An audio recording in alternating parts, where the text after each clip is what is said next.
Assalamualaikum warahmatullahi wabarakatuh. Salam sejahtera kepada semua penonton podcast Jom Sahabat Bernam. Selamat datang ke episod ketiga podcast Jom Sahabat Bernam bersama saya Azira Fikri sebagai host anda untuk kali ini. Jangan lupa untuk like, komen dan share kita punya episod kali ini supaya ramai lagi dapat manfaat yang sama, dapat info yang menarik dan khususnya untuk penduduk daerah Sahabat Bernam.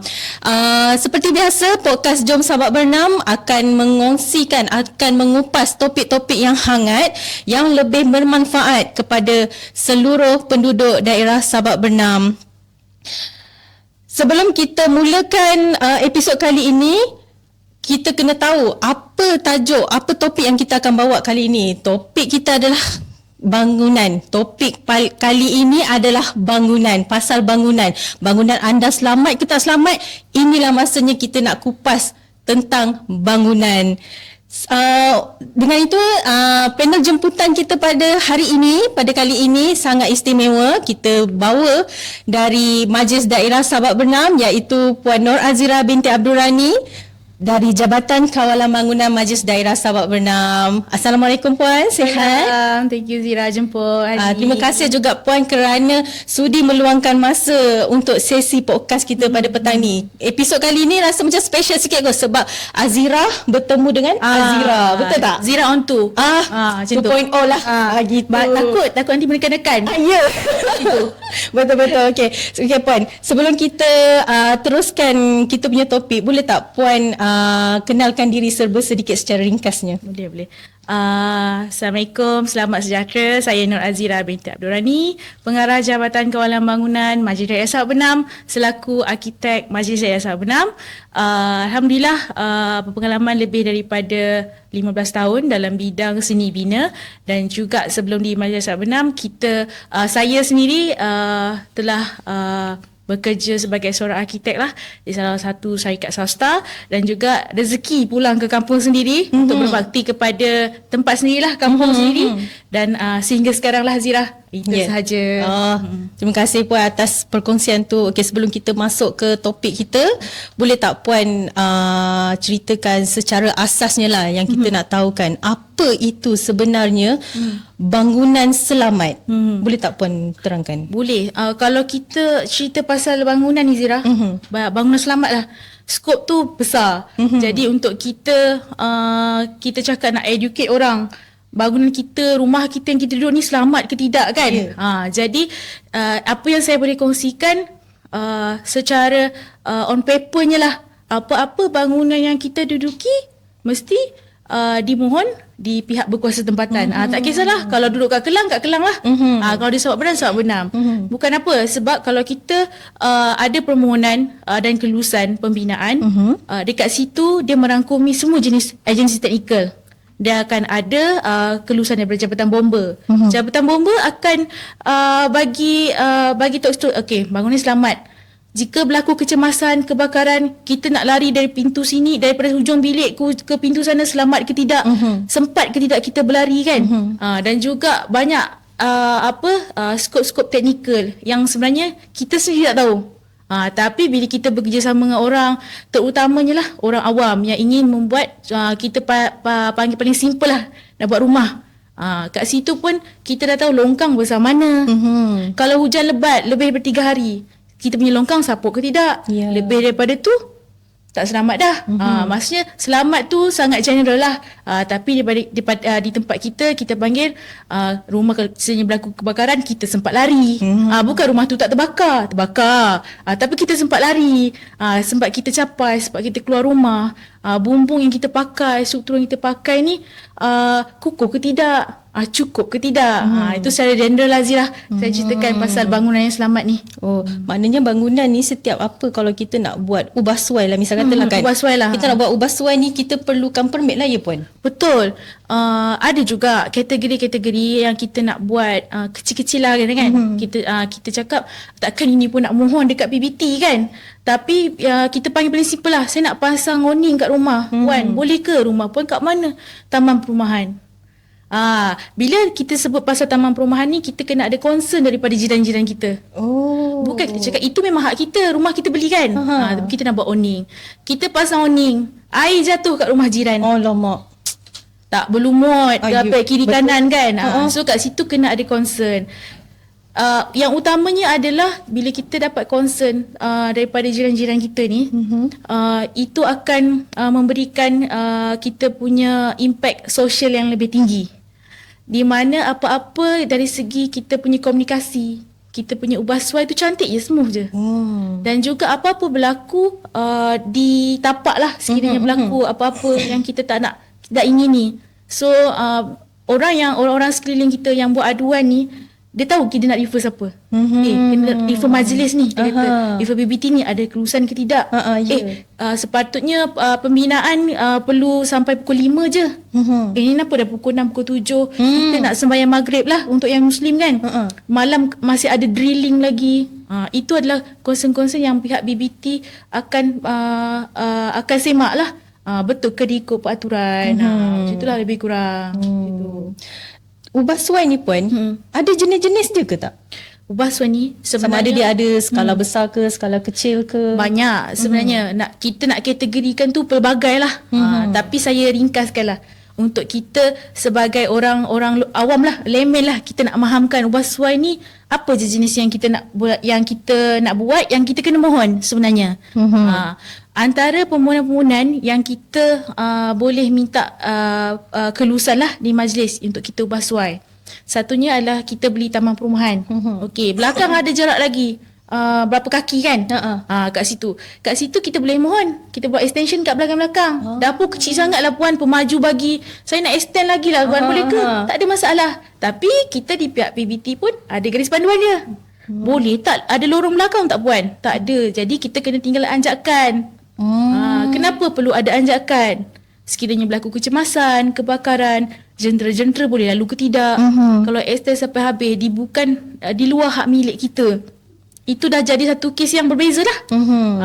So benda-benda macam tu kita perlu minta concern lah. Sekurang-kurangnya kita sebagai orang yang memiliki bangunan, kita bertanya kepada pihak yang lebih tahu. Betul.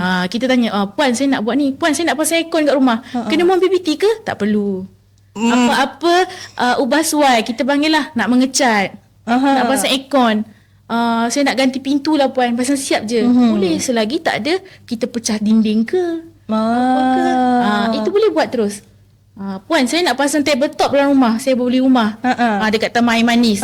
Okey, saya nak tabletop, tapi tabletop saya ni letak batu konkrit. Table dia perlu mohon ke puan? Perlu. Kenapa? Ada sisa binaan. Barang-barang kita tak apa puan, saya letak dalam posh. Itu kita kata akan datang, kita tahu sampah dia, pengurusan dia. Kita tak boleh pukul rata yang menyatakan kita buat. Tak, sebenarnya kita kena ambil kira banyak faktor lah. Keselamatan, kebersihan, concern jiran-jiran. So ada certain yang kita ambil ringan lah, jenis-jenis permohonan. Kalau kita nak naik rumah, naik 2 tingkat, kita nak buat balcony, kita nak buat bahagian bilik, nak pecah, itu saya rasa ramai dah maklum lah, kena mohon kepada PBT. Kita akan guide. Ni puan, ni macam ni. Ni kenapa puan? Kenapa kena mohon? Ini kan rumah kami. Kami tak buat pun luar milik. Perlu. Macam saya cakap tadi lah, keselamatan. Kita nak naik panjat bumbung, jiran sebelah bumbung tak bercantum. So ada concern kalau sekiranya berlaku pencerobohan. Itu benda-benda yang kita kena ambil tahulah. Sebagai orang awam atau sebagai orang yang memiliki bangunan lah. Itu Zira. Susah juga, tapi sebenarnya kita perlulah ambil permit dia kalau kita nak buat ubah suai ni kan. Perlu. At least lah kita kita bertanya lah. Bertanya. Kalau orang sekeliling kita tak tahu, terus pergi je majlis. Terus je call majlis. So insyaAllah dalam majlis Sabtu ni antara yang menyambut talian yang paling cekap lah. Antaranya yang saya tahu. Jadi apa pun banyakkan bertanya kepada penjawat awam, majlis daerah sendirilah yang mengawal pembangunan ni. Zira. Kalau kita pergi ke situasi yang lebih serius lah kan. Kalau seseorang tu dia buat ubah suai rumah, tak kisahlah rumah ke, bangunan perniagaan ke, kilang ke apa ke kan. Tapi dia tak ambil permit. Salah ke di sisi undang-undang sebenarnya? Memang dah nyata salah. Sebab macam kita lah, kes-kes besar yang mana dijatuhkan hukuman mandatory lah, apa benda, kanun kesiasaan. Ada rupanya akta ni, kita tak tahu. Sama juga pembinaan ni, apa-apa pembinaan yang kita buat, tak kisahlah di atas rizab ke, di atas hak milik sendiri, perlu ada kebenaran daripada pihak bersangkutan. Kat situ kita boleh rujuk kepada Akta 133, Akta Jalan Parit dan Bangunan. Dan kesalahan-kesalahan ni sangat banyak, sangat berderet, dan setiap perincian tu ada section dia. Tanpa kebenaran, section 70. Section 70 ni pun ada dia punya perincian, section 70, 11 tanpa kelulusan. Itu kita sebagai orang yang membuat kesalahan ni, kita tak boleh menyangkal apa yang telah diwartakan terhadap akta tu. So sama juga, saya dah mohon puan, cuma saya tak ikut sikit je. Patutnya saya kena tinggal anjakkan 3 kaki. Saya buat santak habis. Itu pun ada dalam akta, melencong, tidak ikut kelulusan. Kat situ ada sebab kenapa garis panduan tu kita war-warkan dekat situ. So mana-mana kesalahan ni memang dah termaktub dalam akta. Jadi kita tak boleh nak sangkal ataupun kita mengelak terhadap benda-benda yang kita telah wartakan lah. Sama akta ni kita gunakan satu Malaysia lah. Macam tu. Jadi tindakan daripada pihak berkuasa?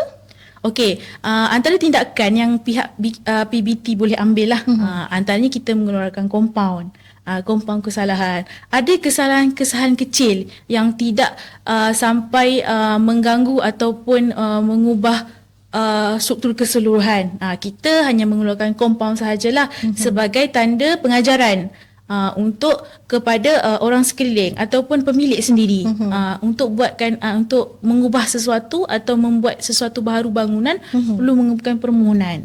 Ini adalah salah satu tindakan kawalan lah kepada majlis daerah supaya kita punya pembangunan ni selari dengan pembangunan yang sedia ada, untuk kita bersaing dengan di bandar lah sebenarnya, lebih cantik, lebih harmoni, tersusun. Okey, dan juga yang seronoknya, ada benda-benda yang berlaku kes-kes sebelum ni kan. Ada yang orang awam tidak tahu pasal akta-akta ni, dan ada juga yang mengambil positif lah terhadap tindakan-tindakan kita, dan kita punya punca kuasa boleh sampai kepada tindakan meroboh. Back in 5 years sebelum ni pun kita ada buat beberapa operasi lah. Yang ini operasi ni yang mana telah mengingkar arahan pihak berkuasa tempatan, buat struktur atas rizab ataupun buat ubah suai yang tidak mengikut kelulusan. Itu pun kita boleh ambil tindakan meroboh. Macam itulah. Kalau compound dikenakan tu biasa berapa maksimum dia? Compound dia mengikut kesalahan. Kita boleh kenakan sehingga 25,000. 25,000 maksimum. Dan sekiranya kita didakwa lah, disabit lah, saya panggil disabit ayat-ayat undang-undang ni kan, disabit pun akan lebih daripada tu, dan boleh dikenakan denda sekiranya disabit. Denda pun boleh sampai 50,000. Allah, banyak. Bermulanya kesalahan tu. Kat situ kesalahan melencong, kesalahan, tapi kita di pihak kuasa tempatan pun ada dasar-dasar yang mana kita tidaklah sampai maksimum lah kita berikan. Ada rayuan ataupun negotiation lah daripada kita. Tapi kita berharap orang yang melakukan kesalahan ni mengambil iktibar dan membuat saja. Kami suka orang share tentang apa yang dia buat tu dan tindakan tu dikenakan oleh pihak PBT, biar orang lain ambil pedoman terhadap kesalahan yang dia buat. Macam tu. So kita tak boleh buat main lah dengan amount tu sebenarnya. Yelah, betul lah tu. Amount tu sangat tinggi ya. Elok-elok kita nak renovate rumah berapa ribu kan. Tiba-tiba kita kena saman, kita kena compound dengan jumlah yang macam tu. Rasa macam rugi pun ada juga sebenarnya. Daripada elok-elok kita modal kita 4-5 ribu nak buat awning. Tiba-tiba kita kena bayar sampai 8 ribu. Kita dah buat satu rumah punya baik pulih bumbung dah. Betul. Kat situ pengajaran jugalah kita macam tu, Zira. Okeylah puan. Kalau nak ikut prosedur lah, kita nak mohon satu kerja-kerja ubah suai bangunan ni, ambil masa berapa lama? Okey, depends kepada apa yang kita nak buat. Contohlah, setakat saya nak mohon tambahan awning, extension belakang kan. Tambah doni ni kita bagi lebih kurang 14 hari. Tapi biasanya kalau dia minta kelulusan di pihak kita tak ada sampai 14 hari pun. Kadang kalau hari ni dia mohon, kadang esok lusa kita dah bagi kelulusan dah. Itu adalah mintam yang mana kita kena buat semakan di tapak. Perlu semakan di tapak ni sangat perlu.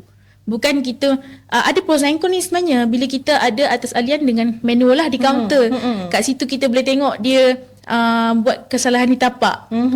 Kat situ boleh kita tahu kenapa tiba-tiba dia nak mohon. Takut kena compound ataupun takut dikenakan tindakan lah. Dekat situ kalau yang kecil-kecil ni ada yang permohonan ubah suai untuk extension bahagian belakang, tepi kiri kanan, itu kita bagi kelulusan 24 jam. Contoh mohon hari ni, besok dah boleh dapat kelulusan. Dokumen lengkap lah. Dokumen lengkap kita proses 24 jam. So tak ada sebab untuk tidak mengemukakan permohonan lah. Macam tu lebih kurang. Maknanya dekat Majlis Daerah Sabak Bernam ni, kalau kita nak mohon satu-satu kerja ubah suai bangunan ni, memang kena rujuk dengan Jabatan Kawalan Bangunan. Memang betul kena tak? rujuk. Betul. Sebaiknya lah rujuk. Sebab kami akan beritahu, yang ni puan tak perlu mohon. Ni puan boleh buat saja terus. Ada juga yang perlukan kelulusan dengan lebih cepat lah. Macam contoh kelulusan permit kita 14 hari macam saya cakap tadi tu kan. Tapi puan, bumbung saya bocor, saya takut malam ni hujan. Kita permudahkan.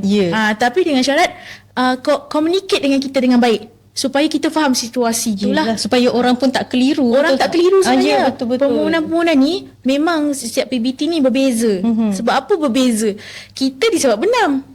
Macam mana suasana kita, keadaan perumahan kita berbeza dengan di bandar kondominium, apartmen, berbeza treatment tu lah. Jadi kita punya permohonan dasar-dasar yang kita keluarkan tu bersesuaian dengan daerah Sabak Bernam. Macam tu. Okey, baiklah puan, terima kasih atas perkongsian tu. Sama. Kita rehat seketika dan kita kembali selepas ini.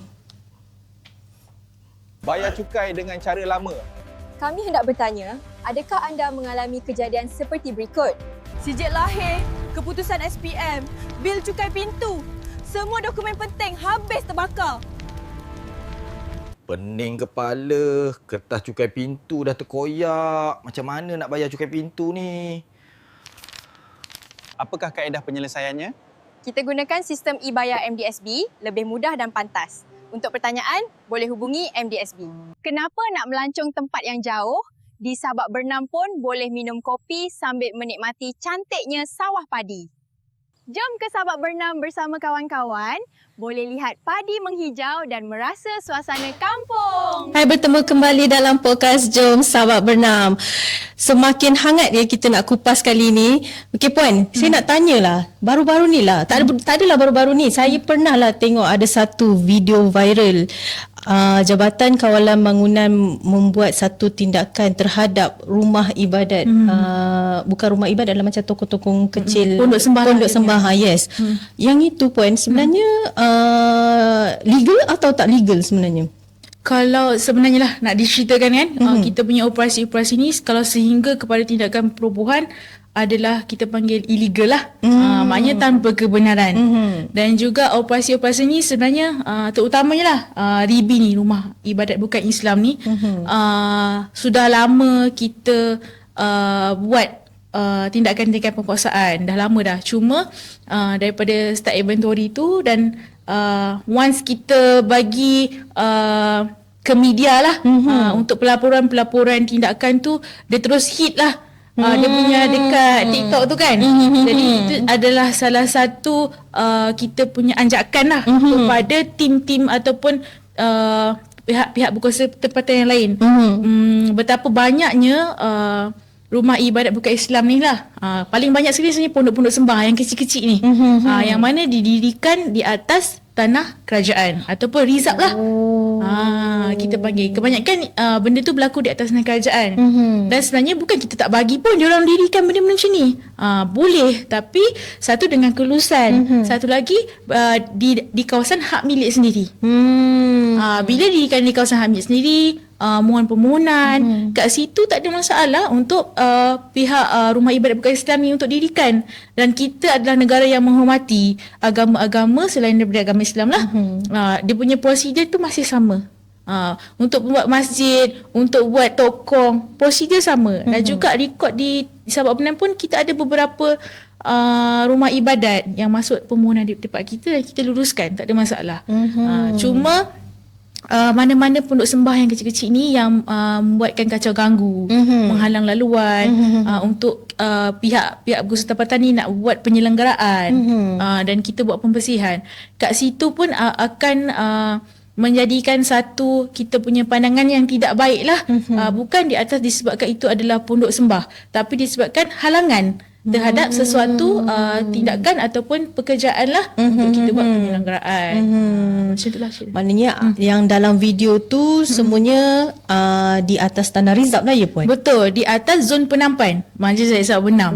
Yang kat situ pun memang jelas lah, dan kita buat operasi perubahan tu secara bersepadu. Satu daerah kita melibatkan PDRM, kita libatkan pihak TNB swasta dan juga pejabat daerah, dan banyak lagi agensi-agensi yang sertai untuk kita educate orang luar, orang awam berkaitan binaan haram lah.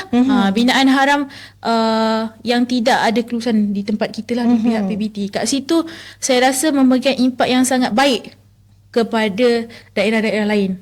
Betapa pentingnya permohonan-permohonan ni perlu ada kelulusan, minat-minat ni. Bukan hanya pada rumah ibadat ke-Islam sajalah.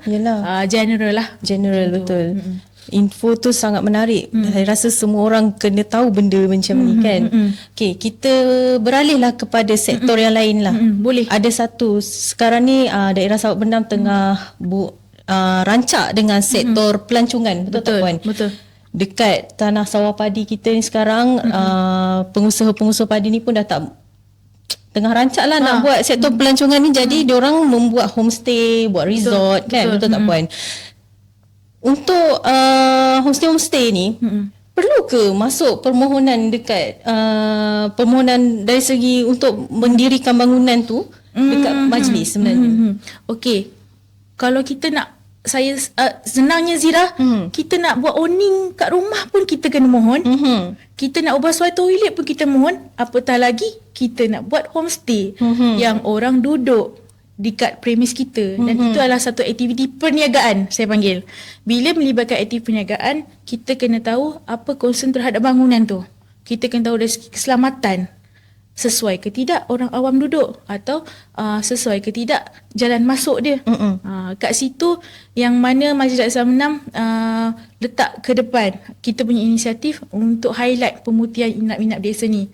Bukan kita tak bagi untuk penduduk tempatan untuk meraih sedikit pendapatan lah, terutama pelancongan. Memandangkan Sabak Benam ni adalah salah satu pelancongan yang baiklah di negeri Selangor. Jadi kat situ kami menyokong dengan sedikit pendapatan kepada orang-orang awam, penduduk tempatan ini untuk meraih beberapa pendapatan yang sangat baiklah pandangan saya. Kat situ pun kita sangat membantu, di mana kebanyakan permohonan ataupun kebanyakan binaan inap biasa ni tiada permohonan langsung di Majlis Zahid Sabak Benam. Dan dah ramai orang awam, orang luar lah, orang bandar lah, pelancong lah kita panggilkan, telah duduk di kawasan-kawasan inap biasa ni. Mungkin tidak sekarang berlaku kecelakaan, tapi akan datang kita tak tahulah kan apa berlaku. Dan kebanyakan inap-inap desa ni telah menyediakan perkhidmatan kolam renang. Kadang kita tengok berapa kaki saja.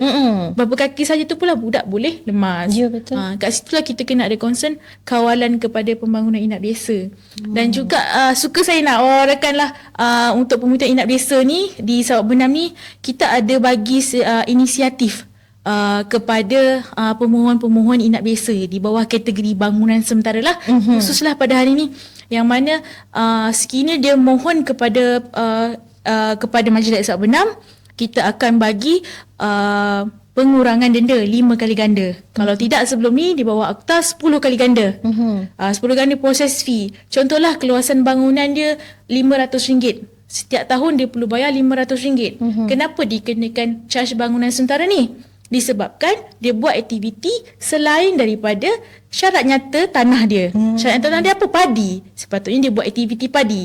Dia bukan buat aktiviti homestay, inap desa. Itu yang orang tak faham. Walaupun dia sendiri yang buat inap desa tu, kadang dia tak faham teknikal-teknikal tanah ni. pembangunan ni. So charge dikenakan di bawah akta dan dikenakan bawah undang-undang kecil bangunan seragam. Kat situ ada dikenakan denda. Kat situ kenapa dikenakan denda? Sebab dia buat sebelum kelulusan.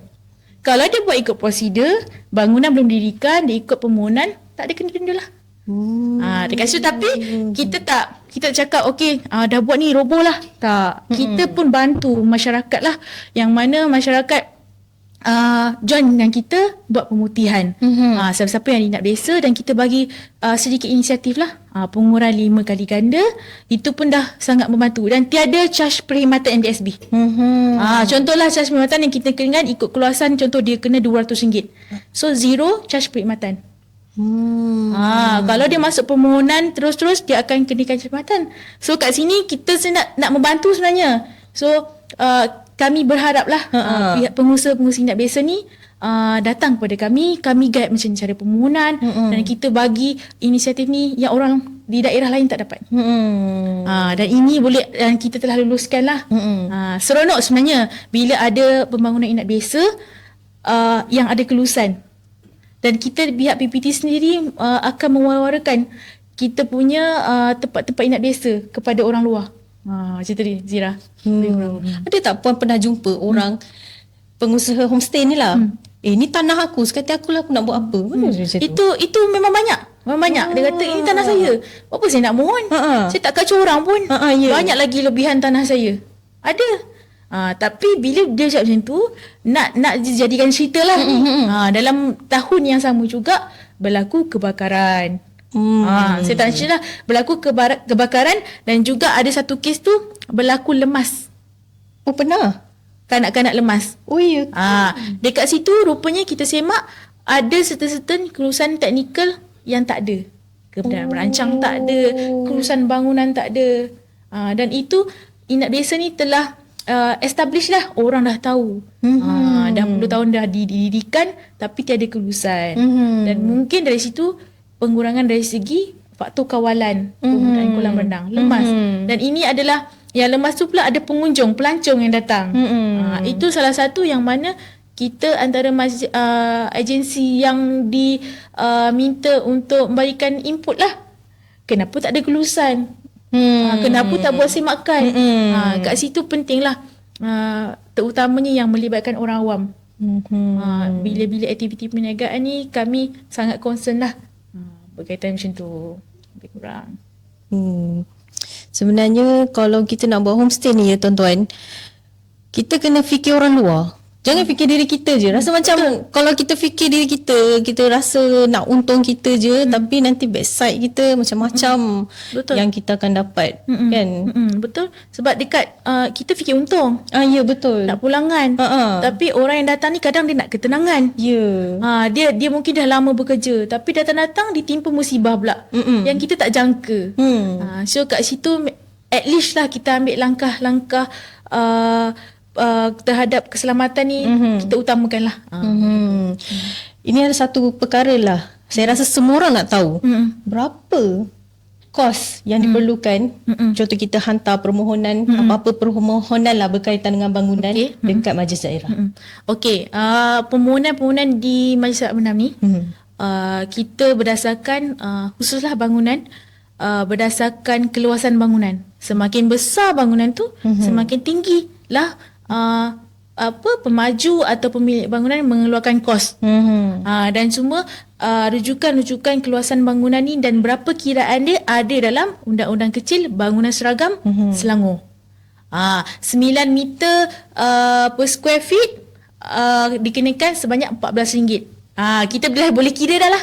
Yelah. Semakin besar homestay kita, besarlah kos yang kita perlu keluarkan.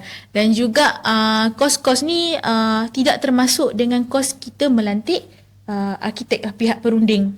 Kenapa, saya cerita sikit lah Azira, kenapa pihak perunding ni lah kita panggil arkitek, perancang bandar, kan, penilai, sebut harga apa semua ni, mengenakan kos yang tinggi. Maksudnya charge fee dia disebabkan kepakaran dia.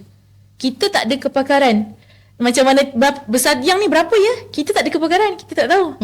Berapa batu kita nak kena beli kita tak tahu. QS boleh kira. Okay, kita dah buat bawah ni, arkitek berapa anggaran saya tak tahu. Saya kena tanya QS. Juruukur bahan. Juruukur bahan berapa ya kos rumah? Barulah dia dapat sign, dia kata kos rumah ni 100,000 berdasarkan harga barang terkini. Itu pentingnya kita kepalan kerja-kerja ni lah. Dari segi arkitek boleh mereka bentuk, engineer boleh tahu piling berapa dalam, perlu piling ke tidak, atau apa stamp biasa saja nak buat. So itu adalah benda-benda yang kita yang tahu ataupun orang awam yang tahu kena memajukan fikiran orang-orang yang belum tahulah. Sebab kita tak cakap orang Sabak ni ramai tak tahu. Kadang orang yang buat pengusaha inap desa ni kebanyakan orang-orang daripada KL. Ya, betul. Daripada bandar sebenarnya. Kita boleh buat inventory tu. Saya sebenarnya duduk Puchong, cik. Jadi dia beli tanah di sini. So kita agak terkilan di mana sepatutnya orang-orang yang lebih ke hadapan tidak ambil remeh berkaitan dengan permohonan-permohonan di pihak tempatan ni lah. Macam tu lebih kurang. Lagi dekat kawasan kampung kan. Betul. Walaupun dia duduk dekat bandar, dia tak Betul. tahu benda-benda macam tu. Bila dia balik kampung, dia rasa tak ada apalah kan. Betul. Benda ni. Kadang sedih bila dikenakan diorang dikenakan tindakan yang mana buat ubah toilet, makcik-makcik yang mohon pada kita kan ikut peraturan. Nak buat sikit je. Sikit je. Ikut Acap peraturan. sikit je. Acap sikit masuk date nak mohon ini masuk permohonan. Tapi yang buat besar-besar ni orang yang bayar-bayar kita lah. Kita yang orang muda kita panggil kan. Tak educate pasal benda-benda ni. Sedangkan makcik-makcik ni masuk permohonan cantik. Kita sukalah benda macam tu kan. So kat situ pun tugas kita lah yang tahu ni untuk hebahkan pentingnya urusan-urusan teknikal ni, permohonan ni. Dari segi permohonan lah, kita nak mohon kerja bangunan ni, kerja wasuai bangunan ataupun nak mendirikan bangunan ni, yang saya tahulah dekat kawalan bangunan ni ada dua cara, betul tak? Sama ada kita masuk permohonan online, Betul. dan juga kita direct to pejabat, betul tak? Betul. Dua-dua ni adalah prosedur yang berbeza, betul? Betul. Dua-dua adalah prosedur yang berbeza. Dan satu untuk permohonan online tu adalah pembangunan besar lah. Pembangunan besar ni contoh dia nak buat sebiji rumah. Dia nak buat macam homestay tadi lah. Homestay. Ataupun dia nak buat kedai. Yang itu dia perlu melantik perunding. Dan perunding wajib tahu A to Z untuk memohon di pihak berkuasa tempatan. Menggunakan sistem kita lah, sistem online. Sistem OAC 3.0. Wajib tahu. Dan kita pula sebagai orang yang mengeluarkan modal lah untuk permohonan ni perlu memilih perunding yang bagus. Perunding yang betul. Perunding yang betul. Sebabnya nak murah. Tapi macam ni dia buat pelan, drawing dia macam mana. Buat kita dah bayar full ni. Kita tak tahu pula. Kita dah bayar full 10,000 contohlah. 10,000. Lepas tu perunding hilang. Tak boleh dah. Ni tak buat kerja sampai habis lah. Tak boleh sampai habis. Permohonan tak lulus. Rumah dah nak start ni, duit dah habis dah ni. Itu pentingnya kita mencari perunding yang betul-betul berkaliber lah terhadap tugasan tanggungjawab dia. Dan kita kenapa kita memilih perunding yang perlu mohon di PBT disebabkan kepakaran dia lah, macam saya cakap tadi Zira. Penting. Tapi yang kecil-kecil ni boleh terus pemilik rumah, premis bangunan mohon pada kita direct lah. Kita bagi urusan. Disebabkan kalau kita salah pilih perunding tu yang jadi itu banyaklah berlaku sebenarnya. PBT yang kena, betul tak? Betul. Banyak berlaku dan kita PBT ni Majlis Daerah ni akan menjadi orang tengah lah terhadap sesuatu pergaduhan jiran ataupun perunding dengan owner. Belum lagi kes-kes faraid rumah, bergaduh, kena robohkan. Itu pun adalah salah satu kita punya tanggungjawab untuk kita meleraikan lah isu-isu ni. Menarik. Perkongsian yang sangat menarik. Okey Puan, kalau nak diceritakan pasal kedua-dua jenis permohonan tadilah, sama ada kita direct ataupun secara online kan, dua-dua tu adalah mempercepatkan proses. Ada tak kita rasa macam nak rumitkan proses ni? Ada ke macam tu? Kalau kita tengok sendiri berapa banyak file dekat office kita tu, kalau boleh kita nak settle hari tu juga. Macam tu. Sebabnya selagi tak settle, kepala kita berfikir je Zira. Berfikir alamak tak settle ni, kita tak luluskan lagi ni. Kalau boleh bangun celik nak pergi office, nak terus luluskan. Sebab kita berfikir semakin hari semakin banyak orang awam datang kepada kita. Puan tak boleh luluskan cepat. Puan, kita dah zaman moden ni, boleh tak cepatkan? Banyak kita dah bantu dan itu menyedarkan kita sebagai penjawat awam betapa beratnya amanah yang kita pikul, tanggungjawab yang kita nak semasa kita mula bekerja sebagai penjawat awam lah. Untuk meluluskan sesuatu permohonan. Dan itu saya beranggapan di jabatan saya tu kalau boleh tak nak tengok dah file tu. Kita nak luluskan je lah. Lepas tu lulus, puan tolonglah jangan buat kesalahan. Nanti datang kat kami, jumpa kami tuntut cagaran je. Kami lepaskan. Janganlah buat salah puan. Kami nak duit puan ni pulang balik. Sebab nanti dia akan jadi drag lah isu tu. Kau buat kesalahan, cagaran kena tarik. Dah tak ada apa, kita pun kena audit, kena apa kan. Sebaiknya buat ikut kelulusan, datang pada kami untuk tutup cagaran, bila balik duit ni. Macam tu. Okey, sebagai penutup lah Puan. Apa harapan Puan ataupun pesanan secara ringkas lah kepada penduduk daerah Sabak Bernam? Khususlah kepada penduduk Sabak Bernam, suka saya kongsikan untuk berjumpa ataupun merujuk sebarang pembinaan ubah suai ke Jabatan Kawalan Bangunan, dan juga sekiranya ada berlaku ketidaksefahaman ataupun masalah dengan jiran-jiran, lebih baik kita leraikan dahulu sesama kita lah. Dan juga saya berharap dengan input yang ada hari ini kita kongsikan untuk kita didik diri kita sendirilah, untuk maklumkan ada banyak ilmu-ilmu ataupun makluman-makluman yang kita tidak sedar ataupun kita tidak tahu, terutamanya berkaitan dengan akta, penguatkuasaan, jenis-jenis permohonan. Dan saya berharap benda-benda ni akan celikkan minda kita lah, terutamanya untuk kita tahu apa sebenarnya Jabatan Kawalan Bangunan ni buat selain daripada buat penguasaan. Itu je lah, itulah saya harapkan. Okey, baiklah semua, sekian sahaja episod kita kali ini.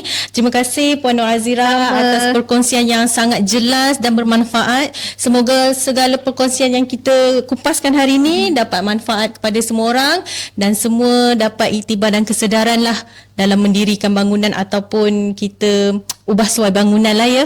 Okey, dan jangan lupa like, komen dan share kita punya episod kali ini.